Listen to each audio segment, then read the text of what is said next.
बच्चों, आज मैं आप लोगों को कक्षा 12 के हिंदी के संस्कृत के महामना मालवीय शीर्षक से उद्धृत अनुवाद बताने जा रही हूँ।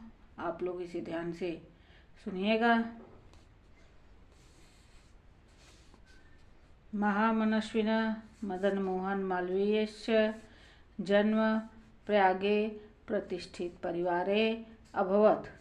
महामनस्वी महामना मदन मोहन मालवीय मालवीय का जन्म प्रयागे प्रयाग में प्रतिष्ठित परिवारे अभवत् प्रतिष्ठित परिवार में हुआ था। महामना मदन मोहन मालवीय का जन्म प्रयाग के प्रतिष्ठित परिवार में हुआ था।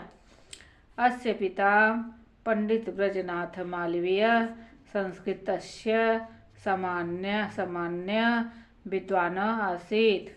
अस्य पिता इनके पिता पंडित ब्रजनाथ मालवीय संस्कृतस्य संस्कृत के सम्मानीय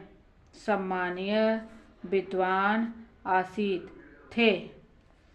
अस्य पिता इनके पिता पंडित ब्रजनाथ मालवीय संस्कृत के सम्मानीय विद्वान थे। इन्होंने अयम प्रयागे एव संस्कृत पाठशालायां राजकीय विद्यालय मेयूर सेंट्रल महाविद्यालय च शिक्षां प्राप्य अत्रैव राजकीय विद्यालये अध्यापन आरब्धवान्। अयम इन्होंने प्रयाग में संस्कृत पाठशाला राजकीय विद्यालय और मेयूर सेंट्रल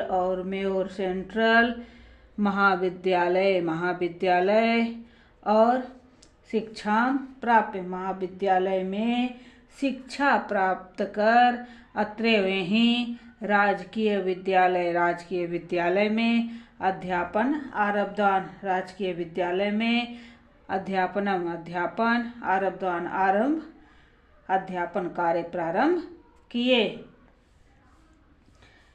इन्होंने प्रयाग में ही संस्कृत पाठशाला राजकीय विद्यालय और मेयूर सेंट्रल महाविद्यालय में शिक्षा प्राप्त कर यही राजकीय विद्यालय में अध्यापन कार्य प्रारंभ किया। युवक मालवीय स्वकीयेन प्रभावपूर्ण भाषणेन जनानां मनसि अहमोयत। युवक मालवीय स्वकीयेन अपने प्रभावपूर्ण भाषणेन ओजस्वी भाषण से जनानां लोगों के मन को अमोहयत मोहित कर लिया।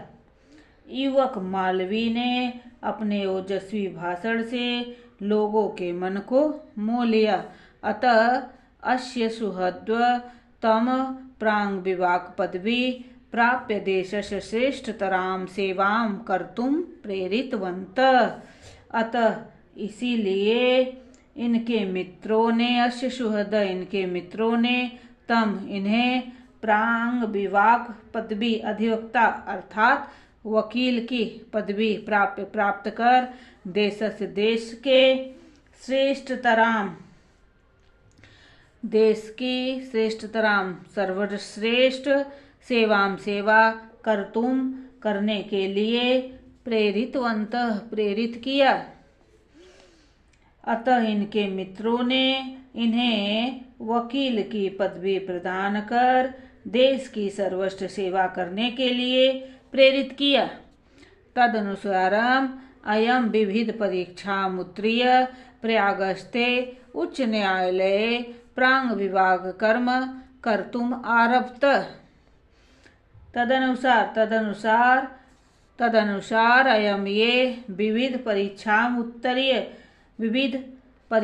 उत्तीर्य कानून की परीक्षा में उत्तीर्ण होकर प्रयाग के उच्च न्यायालय में प्रांग विभाग वकालत का प्रारंभ की। तदनुसार ये कानून की परीक्षा पास करके प्रयाग में उच्च न्यायालय व उच्च न्यायालय में वकालत का कार्य कर्तुम प्रारंभ किया। तदनुसार इन्होंने कानून की परीक्षा उत्तीर्ण कर प्रयाग के उच्च न्यायालय में वकालत प्रारंभ की। विधे प्रकृष्ट ज्ञाने मधुरालापेन उदार व्यवहारेण चा अयम शीघ्रमेव मित्राणाम न्यायाधीशानाच सम्मान भाजन अभवत।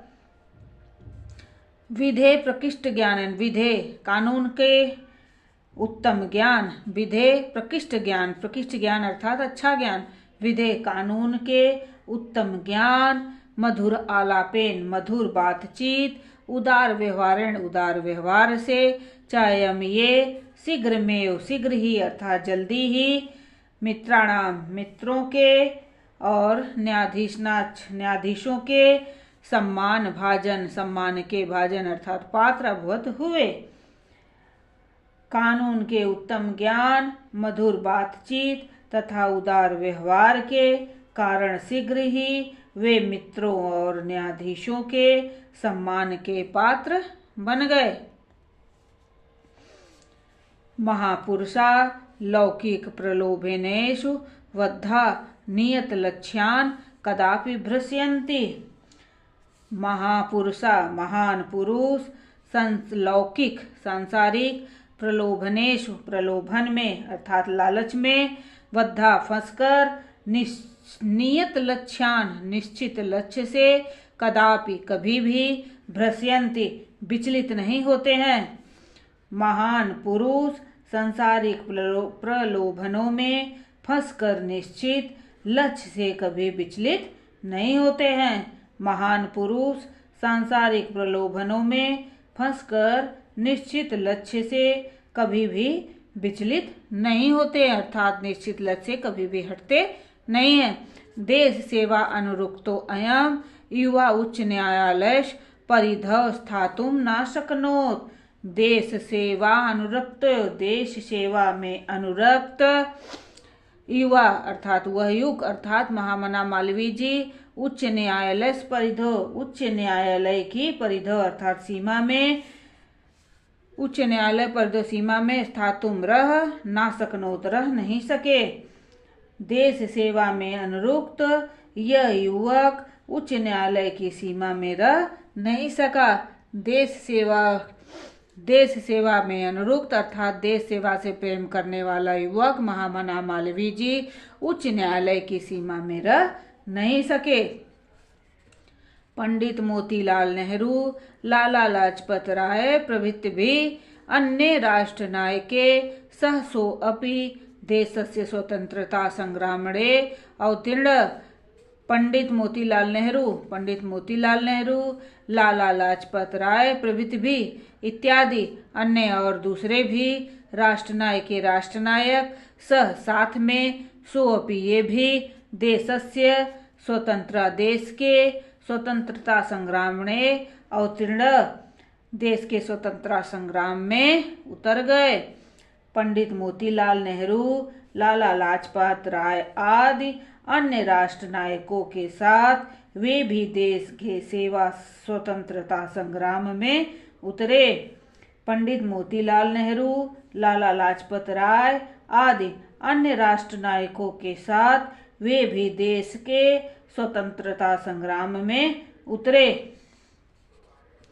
देहल्यां त्रयोविंशतितम कांग्रेस अधिवेशनयम् अध्यक्ष पद अलंकृतवान्। देहल्या दिल्ली में 23वें कांग्रेस अधिवेशन में अध्यक्ष के पद को अलंकृत किया। दिल्ली में 23वें कांग्रेस अधिवेशन में इन्होंने कांग्रेस के अध्यक्ष पद को सुशोभित किया। दिल्ली में 23वें कांग्रेस अधिवेशन में इन्होंने कांग्रेस के अध्यक्ष पद को सुशोभित किया।